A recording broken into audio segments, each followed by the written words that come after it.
రోజున రెచ్చిపోయాడో ప్రేమోన్మాది. గౌతమి అనే యువతుడిపై యాసిడ్ దాడి చేశాడు. తలపై కత్తితో పొడిచి ముఖంపై యాసిడ్ దాడికి పాల్పడ్డాడు గణేష్ అనే యువకుడు.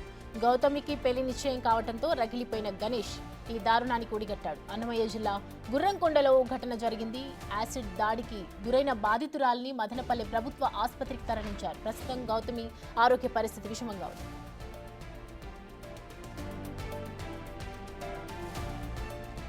నడింకండ్రిక పంచాయతీ పారంపల్లిలో తన తల్లిదండ్రులతో కలిసి నివాసం ఉంటుంది గౌతమ్. మదనపల్లిలోని డిగ్రీ వరకు చదివింది. అదే కాలేజీలో నిందితుడు గణేష్ కూడా చదువుకున్నాడు. ఇద్దరు ఒకే క్లాస్మేట్.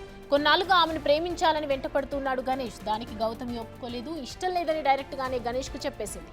తనకు పెళ్లి కూడా ఫిక్స్ అయిందని, ఇక తనను వదిలేయాలని చెప్పింది. అయితే గణేష్ మాత్రం అప్పటి నుంచి ఆమెపై పగ పెంచుకున్నాడు. ఈ నెల 7న గౌతమికి ఎంగేజ్మెంట్ కూడా అయిపోయింది. దీంతో విషయం తెలుసుకున్న ప్రేమోన్మాది గణేష్ ఆమెపై రగిలిపోయాడు. తనను కాదని వేరే పెళ్లి ఎలా చేసుకుంటోంది అనే కోపంతో దాడి చేయాలనుకున్నాడు. దీంతో పక్కా ప్లాన్ ప్రకారం ఆమె ఇంటి దగ్గరకు వెళ్లి ఆమె ఒంటరిగా ఉన్న సమయంలో ఆమె ముఖంపై యాసిడ్ పోసి దాడి చేశాడు. అనంతరం ఆమె తలపై కత్తితో తీవ్ర గాయం చేశాడు. దీంతో గౌతమిని హుటాహుటిన ఆసుపత్రికి తరలించారు కుటుంబ సభ్యులు.